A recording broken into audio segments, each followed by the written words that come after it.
마님이 어디를 가시든 이 돌쇠가 곁에 있겠습니다. 제발 걱정하지 마시지요. 옛말에 이런 말이 있지요. 짐승도 은혜를 알면 갚는다. 그런데 여러분, 정작 사람은 어떻습니까? 잘 나갈 때는 곁에 있다가 어려워지면 등 돌리는 게 사람이지요. 하물며 머슴이라면요. 주인이 망하면 다른 곳으로 떠나는 게 당연한 세상이었습니다. 오늘 들려드릴 이야기는 소방 맞고 쫓겨난 마님을 평생 지킨 한 머슴의 이야기입니다. 그 기구하고도 눈물겨운 사연 지금부터 들려드리겠습니다. 사연 시작 전 구독과 좋아요를 눌러주신다면 저에게는 큰 힘이 됩니다. 그럼 사연 시작합니다. 신부는 하늘보다 높고 가문의 법도는 목숨보다 소중했던 그 시절, 옛사람들 사이에 전해 내려오던 이야기 하나가 있었습니다. 어느 고을에 제법 이름난 사대부 가문이 있었어요. 대대로 벼슬을 지낸 집안이라 기와집 처마가 하늘을 찌를 듯 높았고 마당에는 귀한 화초가 철마다 꽃을 피웠답니다. 그 집안의 외동딸 연화는 18에 혼인하여 이웃 고을 정씨 가문으로 시집을 갔지요. 정씨 가문 역시 대대로 이름을 날린 명문가였습니다. 연화의 부모는 딸을 좋은 곳에 보냈다며 기뻐했고 연화 역시 새 삶에 대한 기대로 가슴이 부풀었거든요. 시집가는 날 친정에서 어린 시절부터 함께 자란 머슴 돌쇠가 혼수짐을 지고 따라갔습니다. 돌쇠는 연화보다 2살 아래였지만 어릴 적부터 아씨 곁을 지키며 자란 터라 친정에서 딸려 보낸 것이었죠. 처음 1년은 평온했습니다. 연화는 시부모께 효도하고 남편을 공경하며 며느리 도리를 다했어요. 새벽같이 일어나 문안 인사를 드리고 밤늦도록 바느질을 했지요. 시어머니가 입맛이 없다 하시면 손수 미음을 쏘아 올렸고 시아버지 제삿날에는 며칠 밤을 새워 음식을 장만했답니다. 그런데 이상한 일이었습니다. 연화가 아무리 정성을 다해도 시어머니의 눈 밖에 나는 일이 잦아졌거든요. 국이 짜다, 밥이 서리겄다, 빨래에서 냄새가 난다. 트집 아닌 트집이 하루가 멀다 하고 이어졌습니다. 연화는 그럴 때마다 고개를 숙이고 죄송하다 사죄했지요. 자신이 부족한 탓이라 여기며 더욱 열심히 살림을 했습니다. 하지만 시간이 흐를수록 상황은 나빠지기만 했어요. 혼인 3년째 연화의 배는 여전히 부르지 않았습니다. 시어머니에게 그것은 참을 수 없는 일이었지요. 정씨 가문의 대를 이을 손자가 없다는 것, 그 책임이 며느리에게 있다는 것. 시어머니는 틈만 나면 연화를 몰아세웠습니다. 어느 날 저녁이었습니다. 시어머니가 연화를 대청마루로 불렀어요.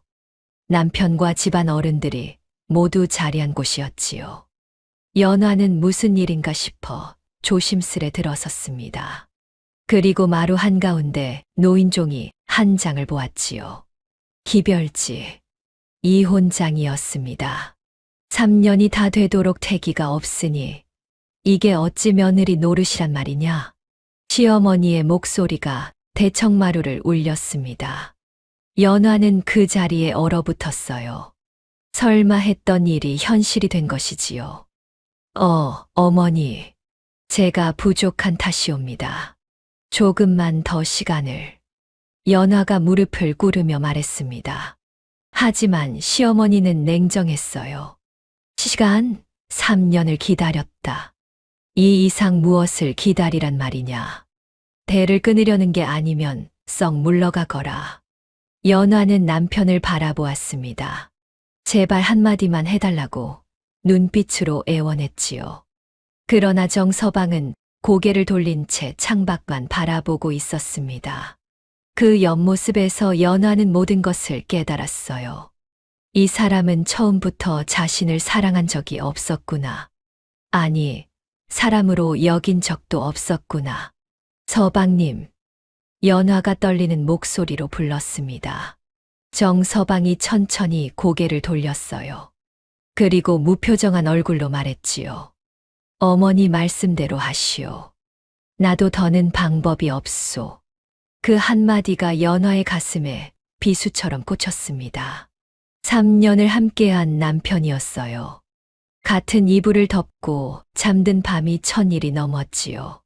그런데 이렇게 쉽게 마치 남의 일처럼 말하다니요. 연화의 눈에서 눈물이 흘러내렸습니다. 하지만 소리내어 울지는 않았어요. 마지막 자존심이었지요. 4대 부가의 딸로 태어나 이렇게 쫓겨나는 것만으로도 치욕인데 울음까지 보일 수는 없었습니다. 짐을 싸거라. 오늘 안으로 나가야 한다. 시어머니가 차갑게 말했어요. 연화는 비틀거리며 일어섰습니다. 방으로 돌아가 짐을 싸야 했지만 다리의 힘이 풀려 걸음을 뗄 수가 없었지요. 그때였습니다. 마님, 급한 발소리와 함께 돌쇠가 뛰어왔습니다. 3년 전 혼수짐을 지고 따라와 줄곧 정시 가문 바깥채에서 허드레시를 하던 머슴이었지요. 돌쇠는 연화의 창백한 얼굴을 보고 무슨 일인지 단번에 알아챘습니다. 소문은 이미 하인들 사이에 파다했거든요. 마님, 소인이 짐을 챙기겠습니다. 몸조리나 하시지요. 돌쇠가 조심스레 말했습니다. 연화는 고개를 끄덕였어요. 그게 전부였지요. 말을 하면 울음이 터질 것 같았거든요. 돌쇠는 재빠르게 움직였습니다. 연화의 방으로 들어가 옷가지와 물건을 챙겼지요. 하지만 시어머니가 보낸 하인들이 들이닥쳐 대부분을 빼앗았습니다. 이건 정씨 가문 물건이다. 가져갈 생각 말아라. 연화가 혼수로 가져온 것들, 시집살이 3년 동안 모은 것들, 모조리 빼앗겼습니다. 남은 것이라곤 낡은 저고리 몇 벌과 허름한 보따리 하나뿐이었지요. 돌쇠는 이를 악물었습니다. 하지만 머슴의 신분으로 대들 수는 없었어요. 대신 품에서 몰래 간직하던 것들을 보따리에 슬쩍 넣었습니다. 연화가 아끼던 빚, 어머니에게 받은 놀이개, 그리고 약간의 엽전이었지요. 해가 저물 무렵 연화는 정시 가문 대문 밖으로 밀쳐졌습니다. 등 뒤로 문이 쾅 닫히는 소리가 들렸어요. 3년 동안 살았던 집, 자신의 모든 것을 바친 곳이었지요. 그런데 이렇게 허무하게 끝나다니요. 연화는 대문 앞에 한참을 서 있었습니다. 어디로 가야 할지 알 수 없었거든요. 친정은 이미 가세가 기울어 갈 곳이 못 되었습니다. 아버지는 돌아가시고 어머니 혼자 근근히 살아가는 형편이었지요. 거기에 소방 맞은 딸이 들어가면 어머니까지 손가락질 받을 것이 뻔했습니다. 마님, 돌쇠가 조심스레 다가왔습니다. 어깨에 보따리를 메고 있었지요. 어디로 가시렵니까? 연화는 대답하지 못했습니다. 대답할 수가 없었거든요. 갈 곳이 없다는 것을 인정하는 순간 무너져 버릴 것 같았습니다. 그때 돌쇠가 연화의 발치를 보았습니다. 맨발이었어요. 급하게 쫓겨나느라 신발도 신지 못한 것이지요.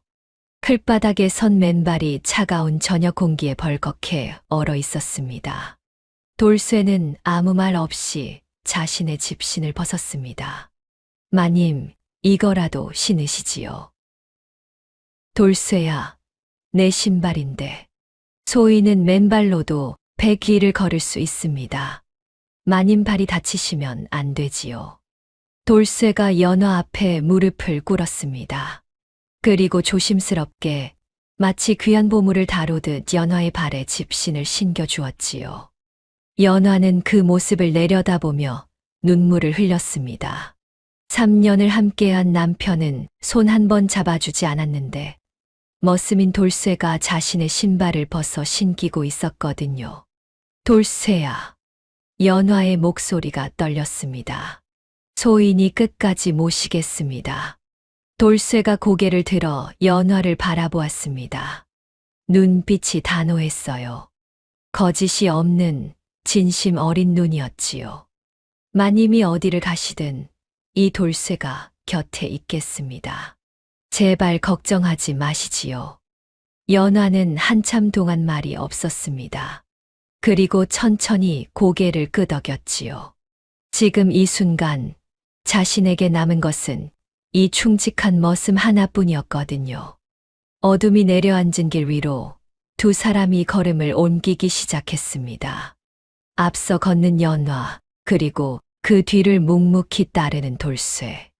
보따리 하나와 빌려 신은 집신이 전부인 행렬이었지요.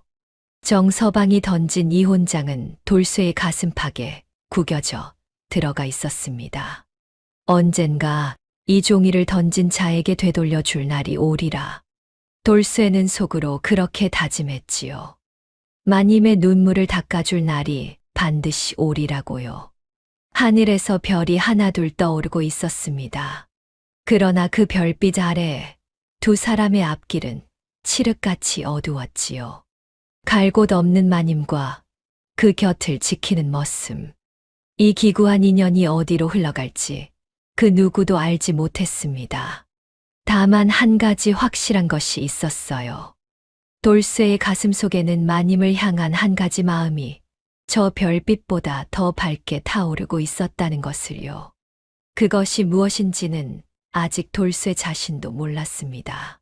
다만 마님 곁에 있어야 한다는 것, 마님을 지켜야 한다는 것, 그것만은 뼈에 새긴 듯 확실했지요. 그날 밤 두 사람은 한참을 걸었습니다. 연화는 앞만 보고 걸었어요. 어디로 가는지도 모른 채 그저 발이 이끄는 대로 걸었지요. 돌쇠는 그 뒤를 묵묵히 따랐습니다. 칠척장신의 거구가 어둠 속에서 그림자처럼 움직였어요. 한 손에는 보따리를, 다른 손에는 굵은 나뭇가지를 들고 있었지요. 혹시 모를 맹수나 위험을 대비한 것이었습니다.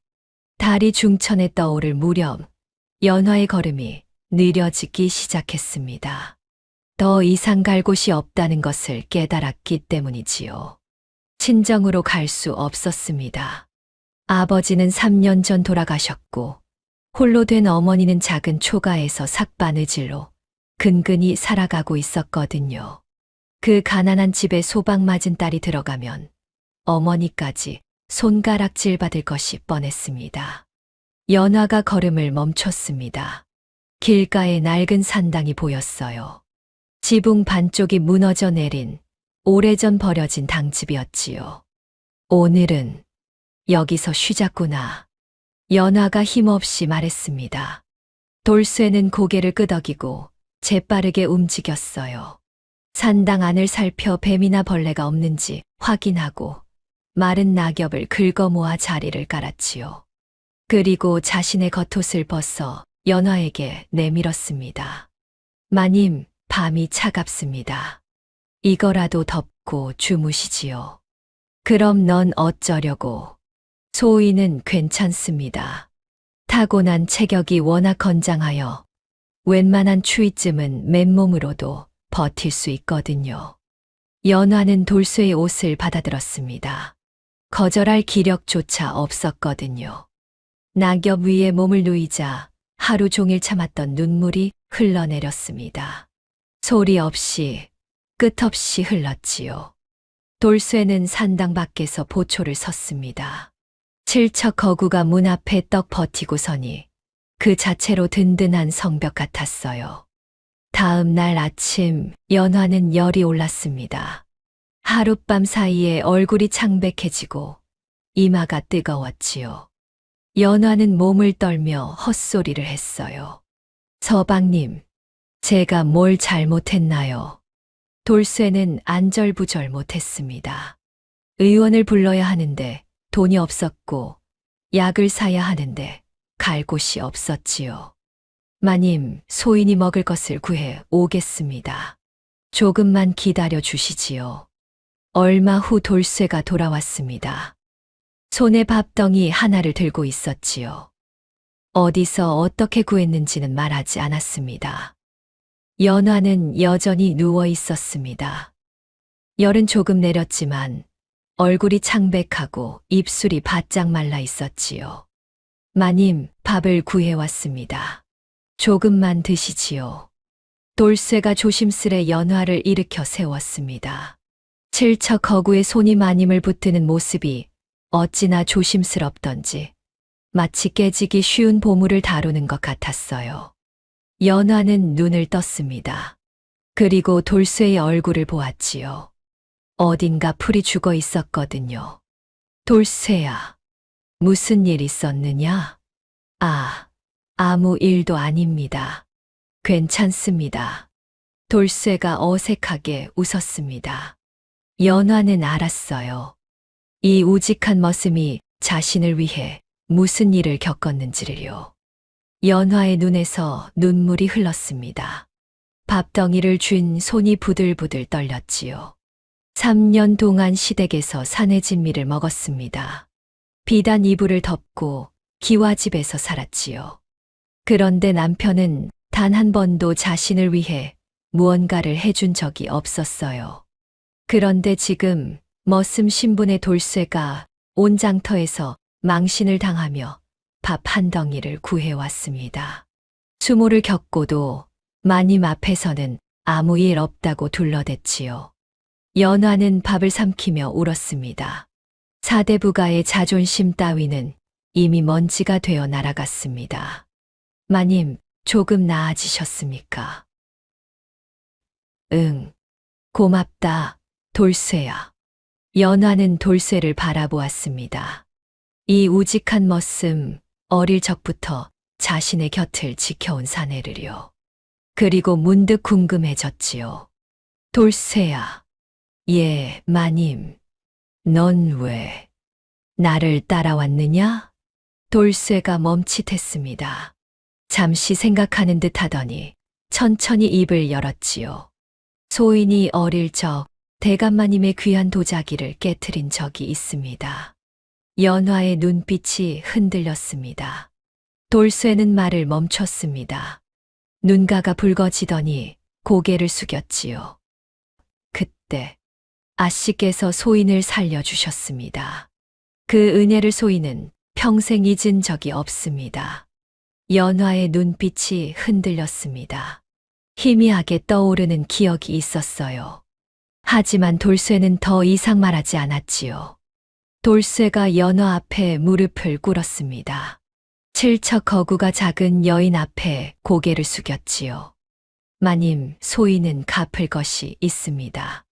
그 은혜를 다 갚을 때까지 소인은 마님 곁을 떠나지 않겠습니다. 연화는 한참 동안 말이 없었습니다. 그리고 천천히 손을 뻗어 돌쇠의 거친 손등을 잡았지요. 고맙다, 돌쇠야. 정말로 고맙다. 그날 밤 산당 안에서 두 사람은 한참을 앉아 있었습니다. 아무 말도 하지 않았지요. 하지만 그 침묵 속에서 무언가가 달라지고 있었습니다. 주인과 머슴이라는 관계를 넘어 서로를 의지하는 사이로요. 바깥에서는 비가 내리기 시작했습니다. 하지만 처마 밑에 웅크린 두 사람은 이상하게도 춥지 않았습니다. 서로의 온기가 있었으니까요. 비바람이 몰아치는 밤, 무너진 산당 안에서 두 사람의 인연은 더욱 단단하게 엮여가고 있었습니다. 그날 밤, 연화는 잠을 이루지 못했습니다. 돌쇠의 말이 머릿속을 맴돌았거든요. 그때 아씨께서 소인을 살려주셨습니다. 그 한마디가 가슴 한구석을 건드렸지요. 분명 기억나는 것 같은데 안개처럼 흐릿했습니다. 비가 그친 산당 밖으로 달빛이 스며들었습니다. 연화는 가만히 눈을 감았어요. 그러자 아주 오래전, 시집가기 훨씬 전의 기억이 천천히 떠올랐지요. 그해 여름은 유난히 무더웠습니다. 연화의 친정집은 고을에서 손꼽히는 명문가였지요. 대감은 벼슬이 높았고 마님은 인품이 곱기로 소문났습니다. 외동딸 연화는 금쪽같이 귀한 대접을 받으며 자랐어요. 돌쇠가 그 집에 들어온 것은 연화가 아직 댕기를 들이던 시절이었습니다. 돌쇠는 굶어 쓰러진 고아였어요. 장터 뒷골목에서 쓰러져 있던 것을 대감이 발견하여 데려왔지요. 그때부터 돌쇠는 연화네 집에서 허드레시를 하며 살았습니다. 처음 본 돌쇠는 볼품 없었습니다. 뼈만 앙상하고 눈만 컸지요. 하지만 몇 해가 지나자 이상하리만치 빠르게 자랐어요. 먹는 것이라곤 찬밥과 국물뿐이었는데 어깨가 넓어지고 키가 훌쩍 컸습니다. 타고난 골격이 남달랐던 것이에요. 돌쇠는 말이 없었습니다. 시키는 일은 묵묵히 했고 구박을 당해도 대꾸하지 않았어요. 눈빛만 살아 있었지요. 그 눈빛이 연화는 늘 마음에 걸렸습니다. 그해 여름 사건이 터졌습니다. 대감이 아끼던 청화백자 항아리가 깨진 것이에요. 대대로 내려오던 갑오였지요. 도자기 하나가 쌀 100섬 값이라는 소문이 돌 정도였습니다. 누가 이랬느냐? 대감의 고함이 집안을 뒤흔들었습니다. 하인들이 벌벌 떨며 모였지요. 아무도 입을 열지 못했습니다. 그때 돌쇠가 앞으로 나섰습니다. 떨리는 목소리로 자신이 그랬다고 말했지요. 사실 마당을 쓸다가 빗자루가 항아리에 살짝 닿은 것뿐이었습니다. 그런데 항아리가 받침대에서 굴러 떨어졌어요. 대감의 얼굴이 시뻘겋게 변했습니다. 이놈을 당장 내쫓아라. 아니, 관가에 넘겨 다스려야겠다. 그 시절 종이 주인의 물건을 망가뜨리면 어떻게 되는지 모두가 알았습니다.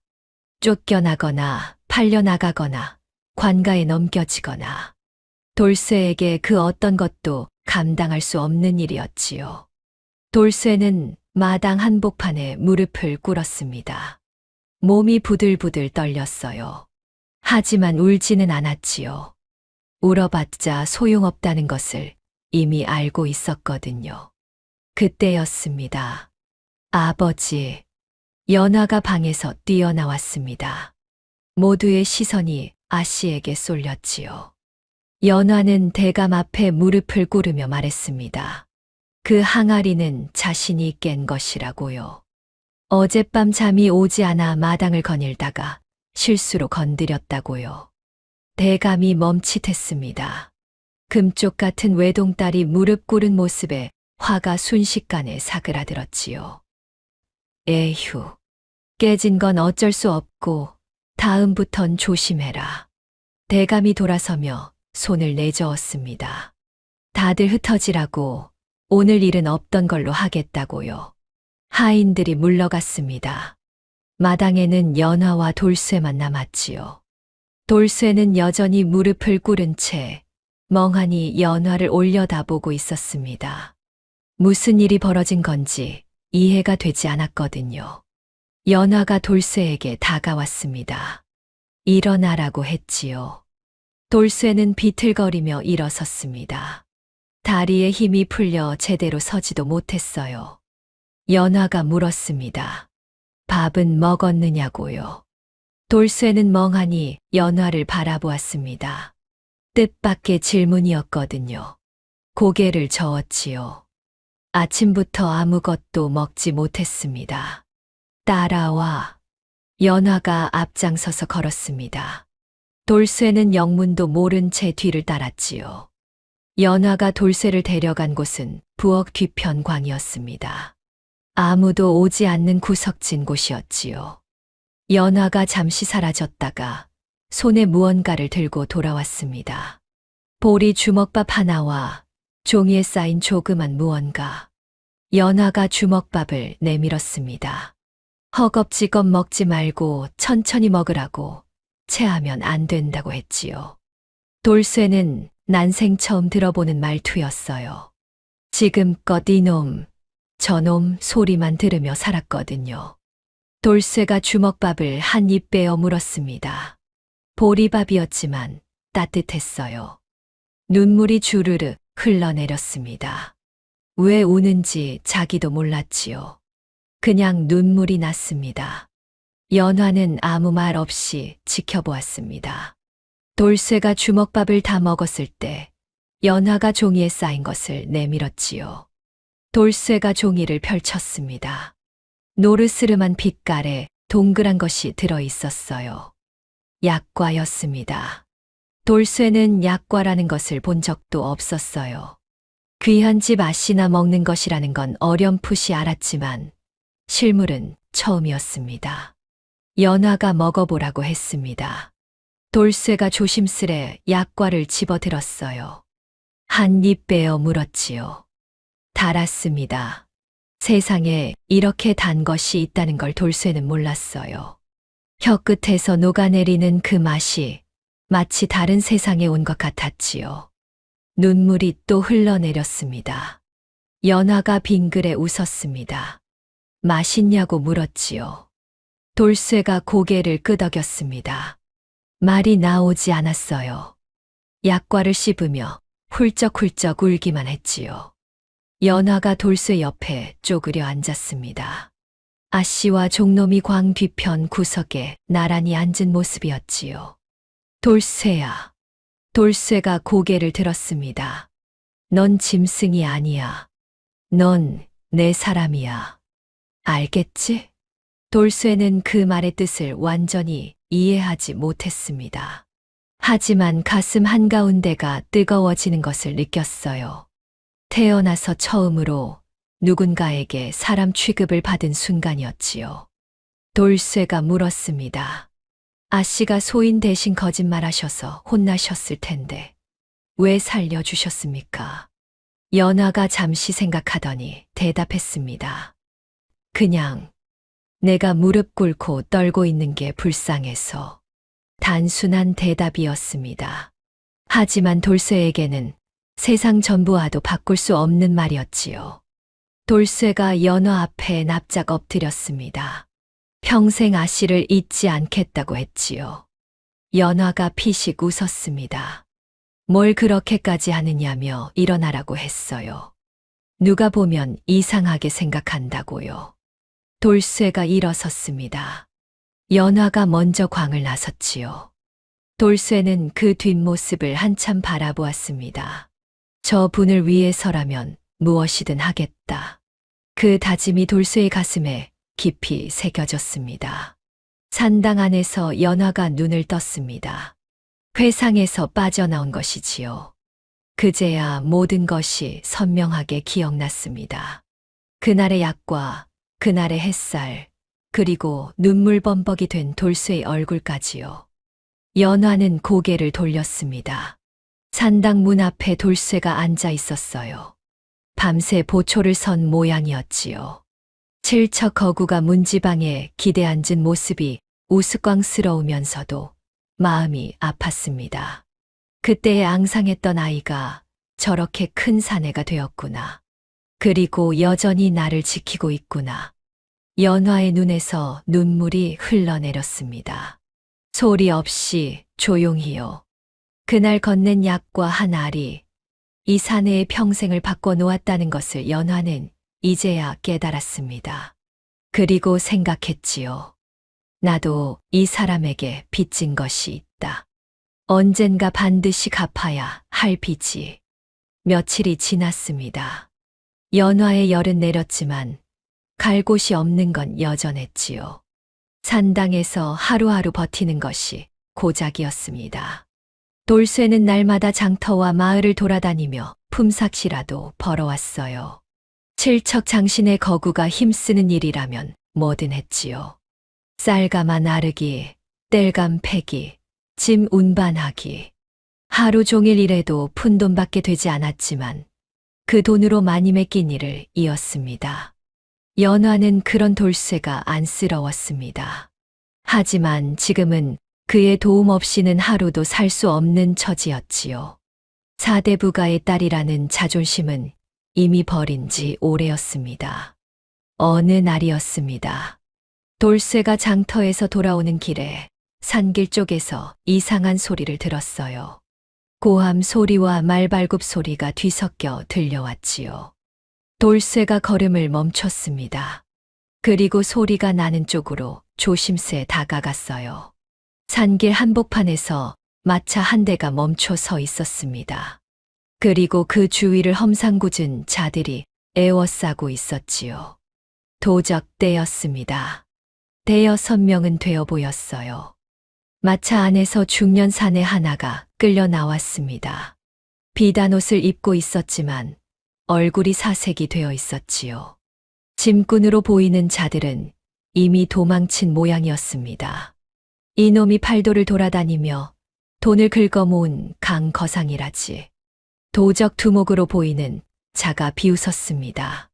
재물은 다 내놓고 목숨만 건져가거라. 강거상이 벌벌 떨었습니다.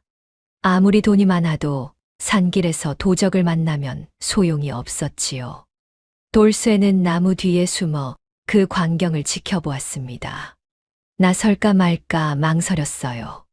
저 많은 도적을 상대하는 건 무모한 짓이었거든요. 하지만 저대로 두면 저 사람은 틀림없이 목숨을 잃을 터였습니다. 돌쇠의 머릿속에 연화의 얼굴이 스쳤습니다. 마님을 위해 돈을 벌어야 했습니다. 마님께 따뜻한 집과 밥을 드려야 했지요. 그러려면 살아남아야 했습니다. 하지만 돌쇠는 이를 악물었습니다. 그리고 나무 뒤에서 벌떡 일어났지요. 거기 멈춰라. 도적들이 일제히 돌쇠를 바라보았습니다. 칠척장신의 거구가 나타나자 잠시 움찔했지요. 하지만 곧 비웃었습니다. 뭐야, 이놈은 죽고 싶어서 환장했나? 두목이 부하들에게 눈짓했습니다. 2명이 돌쇠를 향해 달려들었지요. 돌쇠는 피하지 않았습니다. 첫 번째 자가 덤벼들자 돌쇠의 거대한 손이 그 자의 멱살을 움켜잡았어요. 그리고 그대로 들어올려 옆으로 내던졌지요. 사내의 몸이 허공에 붕 떴다가 나무에 부딪혀 나뒹굴었습니다. 2번째 자가 막대기를 휘둘렀습니다. 돌쇠가 팔로 막았어요. 둔탁한 소리가 났지만 돌쇠는 꿈쩍도 하지 않았습니다. 오히려 막대기를 잡아채서 부러뜨렸지요. 도적들의 얼굴에 당황한 기색이 떠올랐습니다. 이놈이 두목이 직접 나섰습니다. 하지만 돌쇠의 괴력 앞에서는 그도 별 수 없었지요. 돌쇠가 두목의 가슴팍을 밀치자 두목의 몸이 몇 발자국이나 밀려났습니다. 두목이 땅바닥에 나뒹굴었습니다. 부하들이 우왕좌왕했지요. 이 괴물 같은 놈, 물러나라. 두목이 소리쳤습니다. 도적들은 쓰러진 동료들을 부축해 도망치기 시작했어요. 순식간에 산길이 조용해졌지요. 돌쇠는 거친 숨을 몰아쉬었습니다. 팔뚝에 시퍼런 멍이 들었지만 크게 다친 데는 없었어요. 강거상이 비틀거리며 다가왔습니다. 고맙소. 목숨을 구해주었소. 거상은 연신 허리를 굽혔습니다. 돌쇠는 멋쩍게 머리를 긁적였지요.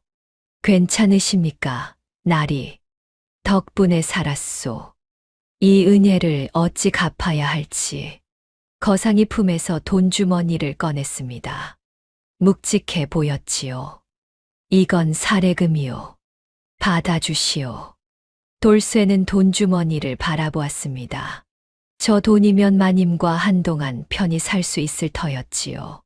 하지만 돌쇠는 고개를 저었습니다. 소인은 돈이 필요한 게 아닙니다.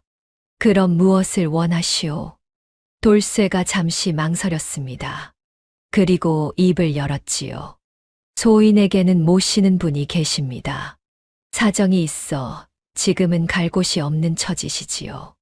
거상이 고개를 끄덕였습니다. 그 분의 신변을 부탁드려도 되겠습니까? 소인이 돈을 벌어올 때까지 안전한 곳에서 지낼 수 있도록요. 거상의 눈이 커졌습니다. 목숨을 구해주고도 돈 대신 다른 사람을 부탁하다니. 범상치 않은 자라는 것을 한눈에 알아보았지요. 그 정도야 어렵지 않소. 내 상단에 객사가 있으니 거기서 지내시도록 하겠소. 돌쇠의 얼굴에 화색이 돌았습니다. 정말입니까, 나리? 물론이요. 하지만 한 가지 물어봐도 되겠소. 예, 말씀하시지요. 당신 같은 장사가 어째서 품팔이나 하며 지내는 거요. 그 힘이면 어디서든 한몫 챙길 수 있을 텐데. 돌쇠가 머뭇거렸습니다. 그리고 솔직하게 대답했지요. 소인은 머슴입니다. 마님을 모시는 것 외에는 아는 게 없습니다. 거상이 턱을 쓸었습니다. 머슴이라. 아깝군. 그 힘과 담력이면 장사꾼으로도 크게 성공할 수 있을 텐데. 돌쇠는 대답하지 않았습니다. 자신에게 그런 재주가 있을 거라곤 생각해 본 적이 없었거든요. 거상이 다시 말했습니다. 내가 제안 하나 하겠소. 제안이라 하시면 나와 함께 장사를 배워보지 않겠소. 북쪽 변방에 큰 장사 길이 있소. 험하고 위험하지만 성공하면 큰 돈을 벌 수 있는 곳이지. 돌쇠의 눈이 흔들렸습니다. 그곳에서 3년만 일하면 평생 먹고 살 돈을 벌 수 있소. 물론 쉽지는 않겠지만 당신이라면 해낼 수 있을 거요. 돌쇠는 한참 동안 말이 없었습니다. 북방의 장사길이라 들어본 적은 있었지요. 인삼과 가죽을 거래하는 험하기로 소문난 곳이라고요. 하지만 그곳에서 성공하면 마님께 번듯한 집을 마련해 드릴 수 있었습니다. 비단옷을 입히고 하인을 둘 수도 있었지요. 더 이상 산당에서 떨며 지내지 않아도 되었습니다. 생각해 보시오. 내일 아침까지 대답을 주면 돼요. 거상이 말하고 자리를 떴습니다. 그날 밤 돌쇠는 산당으로 돌아왔습니다. 연화가 물었지요. 왜 일이 늦었느냐고요. 돌쇠는 대답하지 못했습니다. 오늘 있었던 일을 어떻게 말해야 할지 몰랐거든요. 돌쇠야, 무슨 일 있었느냐? 연화의 목소리가 걱정스러웠습니다. 돌쇠는 한참을 망설이다가 결국 모든 것을 털어놓았지요. 도적을 물리친 일, 거상을 만난 일, 그리고 북방 장사길 제안을 받은 일까지요. 연화는 말없이 듣고 있었습니다. 마님, 소인이 다녀오겠습니다. 돌쇠가 무릎을 꿇으며 말했습니다. 3년만 기다려 주십시오. 반드시 돈을 벌어 돌아오겠습니다. 그때는 마님께 번듯한 집도 비단옷도 마련해 드리겠습니다. 연화의 눈이 흔들렸습니다. 3년이라 긴 시간이었지요. 거상 나리께서 마님의 신변을 보장해 주신다 하셨습니다. 객사에서 편히 지내실 수 있을 겁니다. 소인이 없어도. 돌쇠야. 연화가 말을 끊었습니다. 돌쇠가 고개를 들었지요. 내가 없으면 내가 어찌 산단 말이냐. 연화의 목소리가 떨렸습니다. 돌쇠는 가슴이 찢어지는 것 같았어요. 마님. 하지만 연화가 눈물을 삼켰습니다. 내 뜻이 그러하다면 막지 않겠다. 다만 연화가 돌쇠의 손을 잡았습니다. 거칠고 굳은 살 박인 손이었지요. 반드시 돌아와야 한다. 알겠느냐? 마님, 소인은 약속해라. 반드시 돌아온다고. 돌쇠의 눈에서 눈물이 흘렀습니다. 칠척거구의 사내가 어린아이처럼 울었지요. 약속드리겠습니다. 반드시 돌아오겠습니다. 다음 날 아침이었습니다. 거상의 마차가 산당 앞에 도착했습니다. 연화는 짐을 챙겨 마차에 올랐지요. 이제 거상의 객사에서 지내게 될 터였습니다. 돌쇠는 마차 앞에 섰습니다. 연화를 바라보았지요. 하지만 차마 다가가지 못했습니다. 손 한 번 잡지 못하고 먼 발치에서 그저 바라보기만 했어요. 연화가 마차 안에서 고개를 돌렸습니다. 돌쇠와 눈이 마주쳤지요. 서로 아무 말도 하지 않았습니다. 하지만 그 눈빛만으로도 모든 것이 전해졌어요. 돌쇠가 무릎을 꿇었습니다. 그리고 땅에 이마가 닿도록 큰 절을 올렸지요. 마님, 소인 다녀오겠습니다. 연화는 대답하지 않았습니다. 고개를 돌렸지요. 울음을 보이고 싶지 않았거든요. 마차가 천천히 움직이기 시작했습니다. 돌쇠는 마차가 시야에서 사라질 때까지 그 자리에 엎드려 있었습니다. 이마에 흙이 묻었지만 닿지 않았어요. 반드시 돌아오겠습니다. 반드시 마님께 좋은 세상을 보여드리겠습니다. 돌쇠가 일어섰습니다. 그리고 북쪽을 향해 걸음을 옮겼지요. 새로운 여정이 시작되고 있었습니다. 북방으로 가는 길은 멀고도 험했습니다. 돌쇠는 강거상의 상단에 합류하여 북쪽으로 향했지요. 처음 보는 풍경이 눈앞에 펼쳐졌습니다. 산은 점점 높아지고 바람은 점점 매서워졌어요. 남쪽에서는 상상도 못할 추위가 뼈를 파고들었지요. 상단 사람들은 돌쇠를 신기한 눈으로 바라보았습니다. 칠척장신의 거구가 짐꾼으로 들어왔으니까요. 하지만 곧 그 시선은 감탄으로 바뀌었지요. 돌쇠의 힘은 상상을 초월했거든요. 다른 짐꾼 셋이 들짐을 혼자서 거뜬히 들었습니다. 강거상이 돌쇠를 눈여겨보았습니다. 자네, 그냥 짐꾼으로 두기엔 아깝군. 거상은 돌쇠를 자신의 곁에 두기 시작했지요. 장사하는 법을 가르쳐 주었습니다. 물건 값을 매기는 법, 사람을 잇는 법, 거래에서 밀고 당기는 법. 돌쇠는 그를 몰랐지만 머리는 명석했어요. 한 번 들은 것은 잊지 않았고 숫자는 귀신같이 계산했지요. 첫 번째 겨울이 왔습니다. 북방의 겨울은 혹독했습니다. 코끝이 얼어붙을 것 같은 추위가 며칠이고 계속되었지요. 상단 사람들 중 몇몇은 병을 얻어 쓰러졌습니다. 하지만 돌쇠는 끄떡없었어요. 타고난 체력이 남달랐거든요. 밤마다 돌쇠는 하늘을 올려다보았습니다. 별이 유난히 맑게 빛나는 북방의 밤하늘이었지요. 그때마다 연화의 얼굴이 떠올랐습니다. 마님은 잘 계실까? 따뜻한 곳에서 편히 지내고 계실까? 혹시 아프진 않으실까? 돌쇠는 품속에서 작은 천 조각을 꺼냈습니다. 헤어지던 날 연화가 건네준 것이었지요. 낡은 손수건이었습니다. 연화의 손때가 묻은 세상에서 가장 귀한 물건이었어요. 기다려 주십시오, 마님. 돌쇠는 손수건을 가슴에 품고 잠들었습니다. 두 번째 해가 밝았습니다. 돌쇠는 이제 단순한 짐꾼이 아니었습니다. 강거상의 오른팔이 되어 있었지요. 인삼거래에서 두각을 나타냈고 가죽 장사에서도 눈썰미를 보였습니다. 무엇보다 사람들이 돌쇠를 믿었어요. 거짓말을 할 줄 모르는 우직한 성품 때문이었지요. 하지만 북방의 장사길이 순탄하기만 한 것은 아니었습니다. 어느 날 상단이 산적대에 습격을 받았습니다. 이번엔 규모가 컸어요. 20명은 넘어 보였지요. 상단 사람들이 우왕좌왕했습니다. 돌쇠가 앞으로 나섰습니다. 소인이 막겠습니다. 다들 물건을 지키시오. 돌쇠는 곁에 있던 굵은 나무 막대기를 들었습니다. 그리고 산적들을 향해 돌진했지요. 그날의 싸움은 치열했습니다. 돌쇠는 혼자서 대여섯 명을 상대했어요.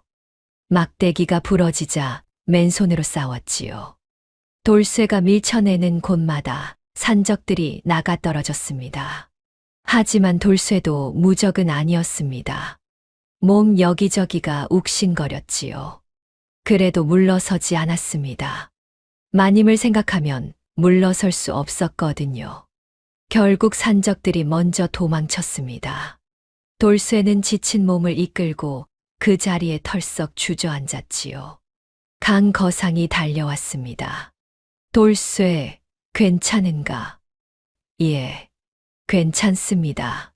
돌쇠가 힘없이 웃었습니다. 거상의 눈에 눈물이 고였지요. 자네 같은 사람은 처음이야. 목숨을 걸고 상단을 지키다니. 그날 이후 강거상은 돌쇠를 아들처럼 대했습니다. 장사의 비법을 아낌없이 전수했지요. 돌쇠는 스펀지가 물을 빨아들이듯 모든 것을 배웠습니다. 세 번째 해가 되었습니다. 돌쇠는 이제 어엿한 장사꾼이 되어 있었습니다. 직접 거래를 성사시키기도 했고 새로운 거래처를 개척하기도 했지요. 강거상은 돌쇠에게 수익의 일부를 나눠주었습니다. 돈이 쌓이기 시작했습니다. 처음에는 몇 푼에 불과했지만 점점 은자가 되고 금자가 되었지요. 돌쇠는 그 돈을 한 푼도 쓰지 않았습니다. 모두 마님을 위해 모았어요. 어느 날 밤 돌쇠는 달빛 아래서 쌓아둔 돈을 바라보았습니다. 이 정도면 마님께 번듯한 집을 마련해 드릴 수 있겠다. 비단 옷도 해드릴 수 있겠다. 하인도 둘 수 있겠다. 돌쇠의 눈에서 눈물이 흘렀습니다. 3년 동안 참았던 눈물이었지요. 그때 강 거상이 다가왔습니다. 돌쇠, 무슨 생각을 하나? 아, 나리. 그 돈 보면서 울고 있었군. 거상이 돌쇠 옆에 앉았습니다. 3년이 다 되어가는군. 이제 돌아갈 때가 됐어. 돌쇠가 고개를 들었습니다. 자네는 내 생명의 은인이야. 그리고 3년 동안 상단을 위해 목숨 걸고 일했지. 이건 내가 주는 마지막 선물이네. 거상이 품에서 주머니 하나를 꺼냈습니다. 묵직했지요. 여기에 금자 50냥이 있네. 자네가 번 것에 더해서 이걸로 새 삶을 시작하게. 돌쇠가 손사래를 쳤습니다. 나리, 이건 너무 과분합니다. 과분하긴. 자네가 없었으면 나는 3년 전에 산적한테 목숨을 잃었어. 이건 그때 진 빚을 갚는 거야. 돌쇠는 더 이상 거절하지 못했습니다. 두 손으로 주머니를 받아들었지요. 손이 떨렸습니다. 나리, 은혜는 평생 잊지 않겠습니다. 잊어도 돼. 대신 그 마님한테 잘해. 자네가 3년 동안 얼마나 그분을 생각했는지 나는 다 알고 있으니까. 돌쇠가 고개를 숙였습니다. 눈물이 뚝뚝 떨어졌지요. 며칠 후 돌쇠는 남쪽을 향해 출발했습니다. 3년 전과는 달랐습니다. 빈손으로 떠났던 그때와 달리 이제는 재물을 가득 짊어지고 있었지요. 하지만 가장 무거운 것은 돈이 아니었습니다. 마님을 향한 마음이었어요. 돌아가는 길 내내 돌쇠는 연화의 얼굴만 떠올렸습니다. 마님, 이제 갑니다. 약속대로 돌아갑니다. 이제는 마님께 따뜻한 세상을 보여드릴 수 있습니다. 발걸음이 빨라졌습니다. 3년 만이었습니다. 돌쇠가 돌아왔습니다.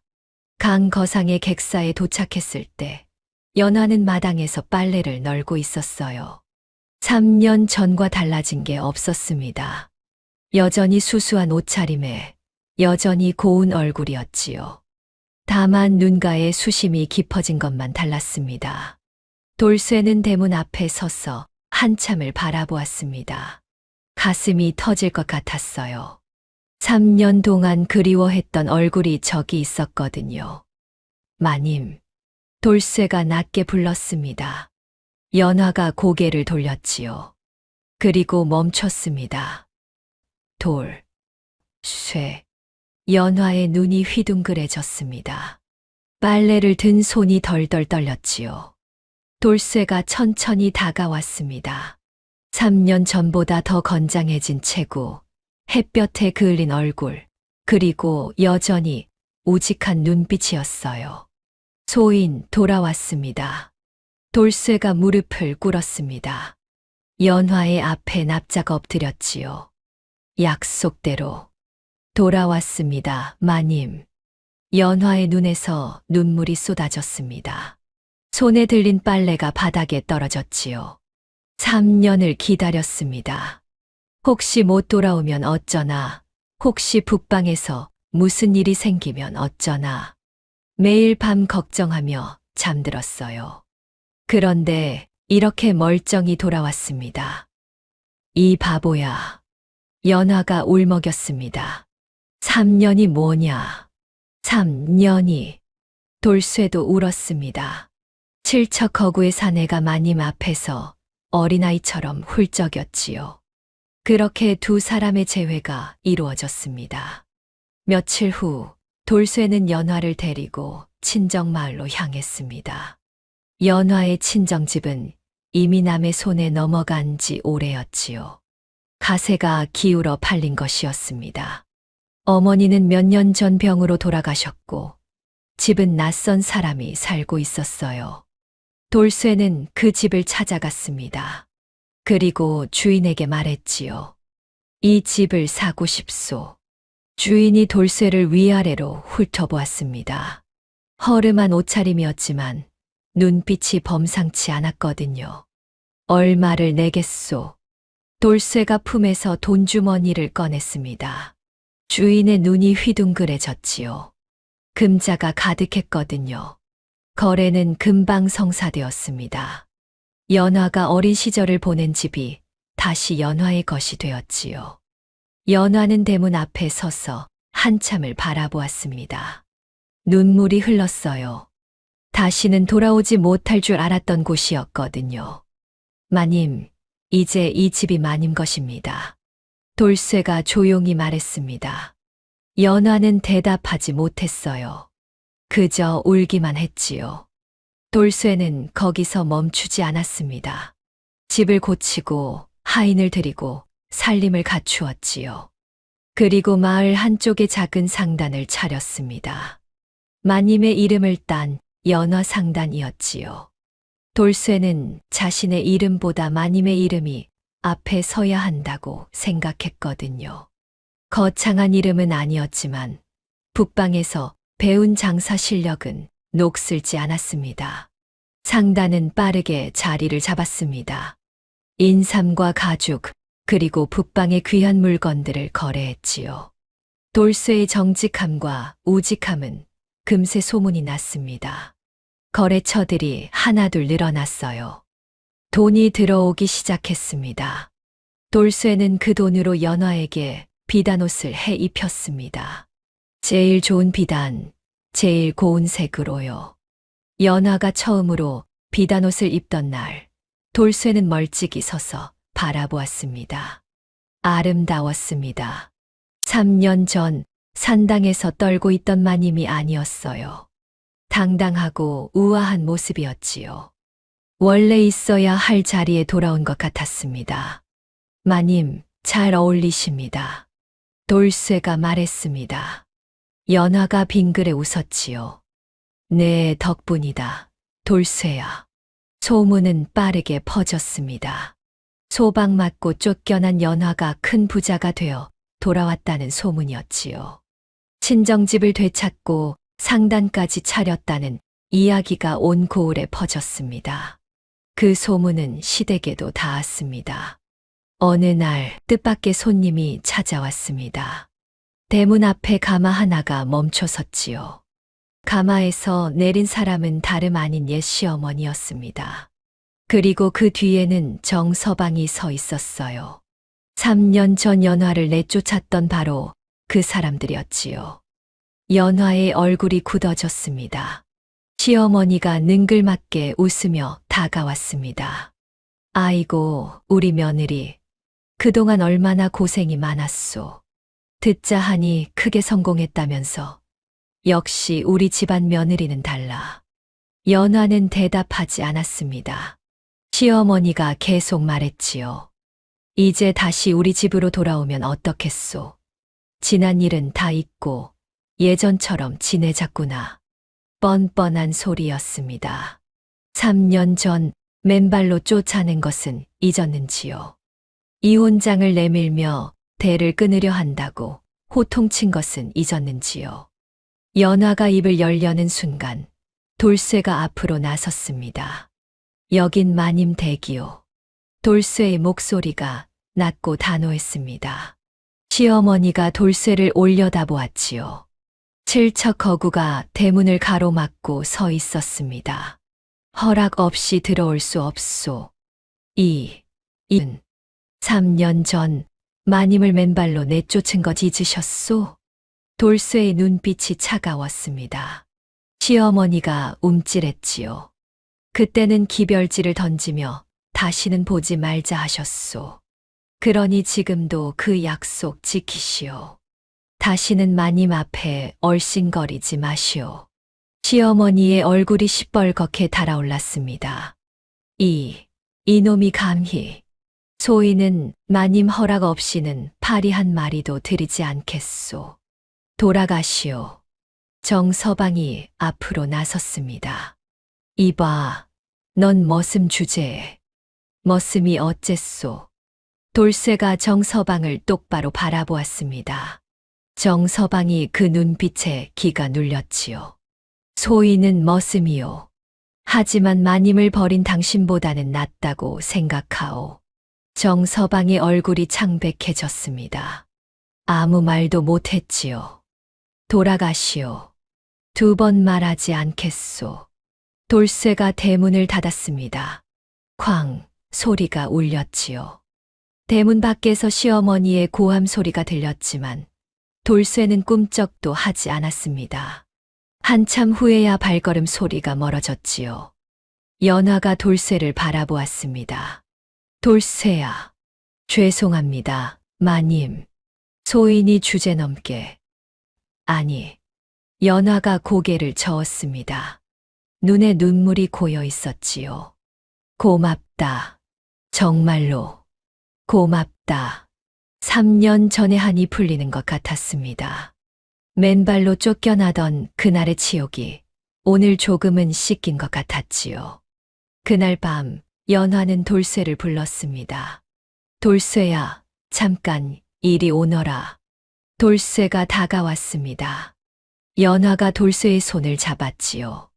거칠고 굳은 살 박인 손이었습니다. 3년 전보다 더 거칠어져 있었어요. 내 손이. 연화의 목소리가 떨렸습니다. 이 손으로 얼마나 고생했느냐. 얼마나 힘들었느냐. 마님, 소인은 괜찮습니다. 괜찮긴. 연화가 돌쇠의 손등을 쓰다듬었습니다. 눈물이 뚝뚝 떨어졌지요. 나 때문에. 내가 이 고생을. 마님 때문이 아닙니다. 돌쇠가 조용히 말했습니다. 소인이 원해서 한 일입니다. 마님께 좋은 것 해드리고 싶어서 한 일이에요. 후회 없습니다. 연화는 한참 동안 돌쇠의 손을 잡고 있었습니다. 아무 말도 하지 않았지요. 하지만 그 침묵 속에서 2사람 사이의 말로 다 할 수 없는 무언가가 흐르고 있었습니다. 밖에서는 달빛이 환하게 비추고 있었습니다. 평화로운 밤이었지요. 하지만 이 평화가 얼마나 갈지 그 누구도 알지 못했습니다. 평화로운 나날이 이어졌습니다. 돌쇠 상단은 날로 번창했지요. 정직한 거래와 좋은 물건으로 소문이 나면서 거래처가 늘고 돈이 들어왔습니다. 연화는 되찾은 친정집에서 편안한 나날을 보냈어요. 비단 옷을 입고 좋은 음식을 먹고 하인들의 시중을 받았지요. 하지만 세상 일이란 게 그렇습니다. 좋은 일이 오래가면 시기하는 자가 생기기 마련이지요. 그 시기의 중심에는 정씨 가문이 있었습니다. 3년 전 연화를 쫓아냈던 옛 시댁이었지요. 정서방은 그 후로 새 아내를 맞았지만 가세는 점점 기울고 있었습니다. 반면 쫓아냈던 연화는 큰 부자가 되어 당당히 살고 있었지요. 그것이 정서방의 자존심을 갉아먹었습니다. 얼마 전 문전박대를 당한 일은 치욕이었습니다. 머슴놈한테 쫓겨난 것이 온 고을에 퍼졌거든요. 정서방은 이를 갈았습니다. 그러던 어느 날 정서방의 귀에 솔깃한 이야기가 들려왔습니다. 돌쇠 상단이 북방에서 물건을 들여온다면서요? 혹시 그게 금지된 물건 아닙니까? 정서방의 눈이 번뜩였습니다. 북방 무역에는 엄격한 규정이 있었지요. 허가 없이 특정 물건을 거래하면 밀무역으로 간주되었습니다. 물론 돌쇠 상단은 정당한 거래만 했어요. 하지만 없는 죄도 만들어 씌우는 게 세상이었지요. 정서방은 관하에 고발장을 넣었습니다. 돌쇠 상단이 북방과 밀무역을 하고 있으며 그 배후에는 연화가 있다는 내용이었지요. 물론 거짓이었습니다. 하지만 정서방은 관하에 뇌물을 뿌렸어요. 진실 따위는 돈 앞에서 힘을 잃는 법이었지요. 며칠 후 연화의 집 앞에 포졸들이 들이닥쳤습니다. 밀무역 혐의로 이 집을 수색한다. 포졸들이 대문을 박차고 들어왔습니다. 하인들이 비명을 질렀지요. 연화가 급히 마당으로 나왔습니다. 이게 무슨 일이요? 당신이 연화요? 밀무역의 수괴라는 고발이 들어왔소. 관하로 가시오. 연화의 얼굴이 창백해졌습니다. 밀무역이라니. 무슨 소리인지 알 수가 없었어요. 무슨 헛소리를. 우리 상단은 정당한 거래만 했소. 그건 관하에서 밝혀질 일이오. 자, 어서 가시오. 포졸이 연화의 팔을 잡으려 했습니다. 그때였습니다. 멈춰라. 우렁찬 목소리가 마당을 울렸습니다. 돌쇠가 뛰어왔지요. 칠척거구가 연화 앞을 가로막았습니다. 비켜라. 이놈, 관하의 명이다. 잠깐만 기다리시오. 돌쇠의 목소리가 차분했습니다. 하지만 눈빛은 단호했지요. 밀무역의 수괴를 잡으러 왔다 하셨소. 그렇다. 그렇다면 잘못 찾아오셨소. 포졸이 미간을 찌푸렸습니다. 무슨 소리냐? 돌쇠가 한 발 앞으로 나섰습니다. 그리고 또박또박 말했지요. 밀무역이 있었다면 그것은 모두 이 돌쇠가 독단적으로 저지른 일이오. 마님은 아무것도 모르시오. 연화의 눈이 휘둥그레졌습니다. 돌쇠야, 무슨 소리를. 마님은 상단 일에 관여하신 적이 없소. 돌쇠가 연화를 돌아보지 않고 말했습니다. 장부도 거래도 모든 것은 소인이 처리했소. 마님은 그저 이름만 빌려주셨을 뿐이오. 이놈이 지금. 포졸이 돌쇠를 노려보았습니다. 돌쇠가 무릎을 꿇었지요. 소인을 잡아가시오. 마님은 죄가 없소. 돌쇠, 안 돼. 연화가 달려왔습니다. 돌쇠의 어깨를 붙잡았지요. 이게 무슨 짓이냐? 내가 왜 죄를 뒤집어 쓰느냐? 돌쇠가 천천히 고개를 돌렸습니다. 연화를 바라보았지요. 눈빛이 고요했습니다. 마님, 옛날에 아씨께서 소인을 살려주셨지요. 대감 앞에 나서서 거짓말로 소인을 감싸주셨습니다. 연화의 눈에서 눈물이 흘렀습니다. 그날의 기억이 떠올랐거든요. 이번에는 소인이 그 은혜를 갚을 차례입니다. 돌쇠야, 이러지 마라. 마님, 소인은 후회 없습니다. 돌쇠가 빙그레 웃었습니다. 그리고 포졸들을 향해 두 손을 내밀었지요. 어서 결박하시오. 소인이 순순히 따라가겠소. 포졸들이 돌쇠의 손목에 밧줄을 감았습니다. 연화가 매달렸지요. 안 돼. 이 사람은 죄가 없어. 제발. 마님, 울지 마십시오. 돌쇠가 조용히 말했습니다. 소인은 괜찮습니다. 마님만 무사하시면 됩니다. 돌쇠야. 그리고 돌쇠가 잠시 말을 멈췄습니다. 그리고 연화를 똑바로 바라보았지요. 그날의 약과가 참으로 달았습니다. 연화의 심장이 멈추는 것 같았습니다. 어린 시절 광 뒤편에서 건넸던 약과 그 기억이 선명하게 떠올랐지요. 소희는 그 맛을 평생 잊지 못했습니다. 마님 덕분에 소희는 행복했습니다. 돌쇠가 끌려갔습니다. 연화는 그 자리에 주저앉았습니다. 하늘이 무너지는 것 같았어요. 돌쇠가 점점 멀어졌습니다. 뒤도 돌아보지 않았지요. 돌쇠야. 연화의 절규가 하늘에 닿았습니다. 돌쇠는 관아에 끌려갔습니다. 밀무역 혐의는 무거웠지요. 아무리 결백을 주장해도 소용없었습니다. 이미 뇌물로 판이 짜여 있었거든요. 돌쇠는 모든 죄를 인정했습니다. 마님을 지키기 위해서였지요. 옥에 갇힌 날들이 이어졌습니다. 모진 문초가 있었지요. 배후가 누구냐, 공범이 누구냐, 캐묻고 또 캐물었습니다. 하지만 돌쇠는 끝까지 입을 열지 않았어요. 자신이 혼자 한 일이라고 마님은 모른다고 버텼지요. 문초를 견디느라 돌쇠의 기력은 점점 쇠해갔습니다. 칠척거구가 야위어 갔지요. 하지만 돌쇠는 웃었습니다. 마님이 무사하다는 소식을 들을 때마다요. 그것만으로 충분했습니다. 한편 연화는 가만히 있지 않았습니다. 백방으로 뛰어다녔지요.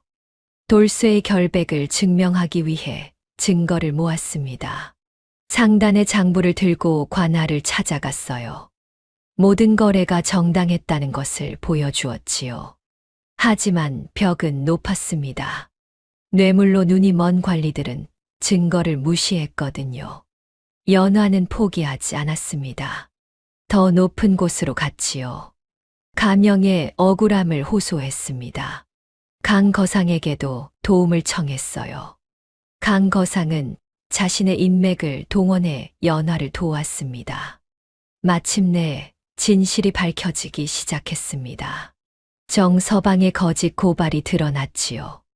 뇌물을 받은 관리들이 파직되었습니다. 돌쇠의 무죄가 증명되었어요. 석방 명령이 떨어졌습니다. 연화는 곧장 옥으로 달려갔습니다. 옥문이 열렸습니다. 돌쇠가 나왔지요. 하지만 연화는 숨이 멎는 것 같았습니다. 몇 달 만에 본 돌쇠는 딴 사람이 되어 있었어요. 칠척거구가 반쪽이 되어 있었지요. 얼굴은 창백하고 눈은 푹 꺼져 있었습니다. 걸음을 옮기는 것조차 힘겨워 보였어요. 돌쇠야. 연화가 달려갔습니다. 돌쇠를 부축했지요. 돌쇠가 힘없이 웃었습니다. 마님, 오셨습니까? 이 바보야. 이 바보야. 연화가 울었습니다. 돌쇠의 몸이 너무 가벼웠거든요. 그 단단하던 어깨가 뼈만 남아 있었습니다. 마님, 무사하셨군요. 다행입니다. 나는 괜찮아. 너는 왜 이렇게? 돌쇠가 연화의 손을 잡았습니다. 힘이 없었어요. 마님이 무사하시니 소희는 할 일을 다 했습니다. 돌쇠의 눈이 천천히 감겼습니다. 돌쇠야, 정신 차려. 연화가 돌쇠를 흔들었습니다. 집에 가자. 어서 집에 가서 쉬어야지. 정신 차려. 돌쇠야. 돌쇠가 겨우 눈을 떴습니다. 예, 마님.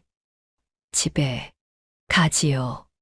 연화는 돌쇠를 부축해 마차에 태웠습니다. 집으로. 어서 집으로. 연화의 가슴이 불안으로 가득 찼습니다. 제발, 제발 괜찮아야 해. 마차가 달렸습니다. 연화는 돌쇠를 부축해 방으로 옮겼지요. 하인들이 달려와 도왔습니다.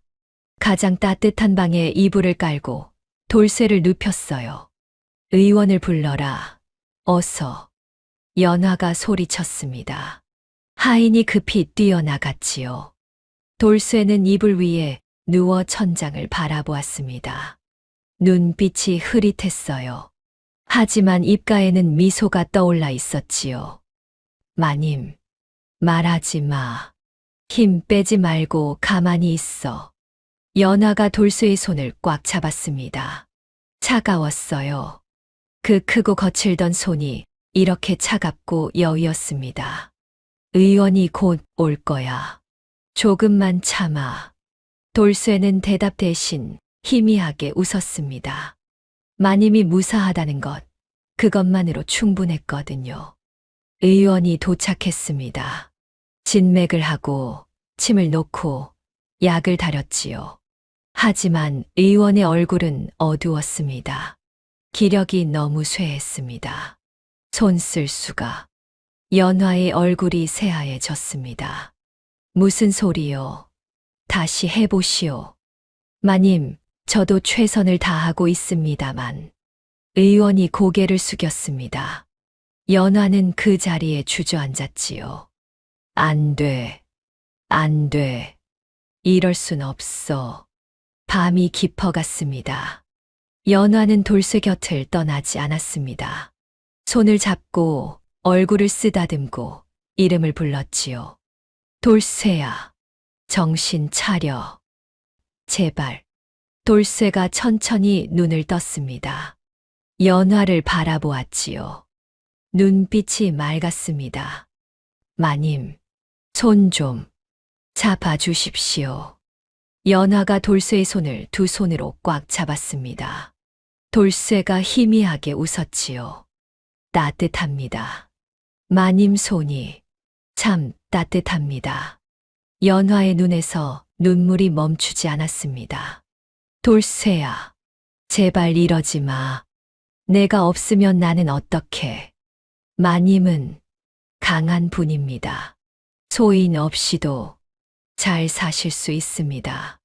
아니야, 아니야. 마님, 돌쇠의 눈에 눈물이 고였습니다. 소인, 이번 생에 마님을 만나서 참 행복했습니다. 연화가 돌쇠의 손을 더 꽉 쥐었습니다. 말이 나오지 않았어요. 그저 눈물만 흘렀지요. 돌쇠가 천천히 말을 이었습니다. 그날 아씨께서 소인에게 약과를 주셨지요. 그 약과가 얼마나 달았는지 모릅니다. 세상에 그렇게 단 것이 있는 줄 처음 알았습니다. 연화의 심장이 아렸습니다. 그리고 아씨께서 말씀하셨지요. 넌 짐승이 아니라 내 사람이라고. 돌쇠의 눈에서 눈물이 흘러내렸습니다. 그 한마디가 소인의 전부였습니다. 그 한마디 때문에 소인은 여기까지 올 수 있었습니다. 연화가 소리 없이 울었습니다. 마님, 소인이 은혜를 다 갚았습니까? 아씨께서 소인을 살려주신 은혜. 이제 다 갚은 겁니까? 연화가 돌쇠의 얼굴을 쓰다듬었습니다. 눈물이 뚝뚝 떨어졌지요. 응, 다 갚았어. 넌 충분히 갚았어. 돌쇠가 빙그레 웃었습니다. 다행입니다. 그 한마디에 돌쇠의 얼굴이 편안해졌습니다. 마치 평생 짊어졌던 짐을 내려놓은 것 같았지요. 이제 소인도 발 뻗고 잘 수 있겠습니다. 돌쇠야, 마님, 오래오래 행복하게 사십시오. 건강하시고 좋은 사람 만나시고 웃으면서 사십시오. 돌쇠의 손에서 힘이 빠져나갔습니다. 마님, 감사했습니다. 그리고 돌쇠는 눈을 감았습니다. 평화로운 얼굴이었습니다. 미소를 띤 채였지요. 마치 편안히 잠든 것 같았습니다. 돌쇠야. 연화가 돌쇠를 흔들었습니다. 돌쇠야. 일어나. 돌쇠야. 대답이 없었습니다. 안 돼. 안 돼. 연화의 절규가 밤하늘에 울려 퍼졌습니다. 세월이 흘렀습니다. 연화의 머리에 흰 서리가 내렸지요. 어느 날 백발이 된 연화가 언덕 위의 무덤을 찾았습니다. 양지 바른 곳에 자리 잡은 소박하지만 정성껏 돌본 무덤이었지요. 무덤 앞에는 꽃이 피어 있었습니다. 연화가 무덤 앞에 앉았습니다. 품에서 작은 보자기를 꺼냈지요. 보자기를 펼치니 노르스름한 약과가 들어 있었습니다. 돌쇠야. 연화가 약과를 무덤 앞에 놓았습니다. 약과 가져왔다. 내가 좋아하던 거. 바람이 불었습니다. 따스한 봄바람이었지요. 나도 이제 늙었구나. 머리가 하얗게 샜어. 연화가 빙그레 웃었습니다. 그래도 내 덕분에 여기까지 살았다. 연화의 눈에 눈물이 고였습니다. 고맙다, 돌쇠야. 내가 내 곁에 있어줘서 정말 고마웠다. 바람이 연화의 머리카락을 스쳤습니다. 마치 누군가 쓰다듬어 주는 것처럼요. 연화가 눈을 감았습니다. 다음 생에도 우리 다시 만나자. 그때는 내가 널 지켜줄게. 무덤가에 핀 꽃이 바람에 흔들렸습니다. 마치 대답하듯이요. 오늘 이야기도 끝까지 들어주셔서 고맙습니다. 전해지는 야담을 바탕으로 제가 직접 대본을 쓰고 영상도 하나하나 만들었거든요. 오직 이 채널에서만 볼 수 있는 오리지널 콘텐츠니까요. 다음에도 더 기막힌 사연으로 찾아뵐게요.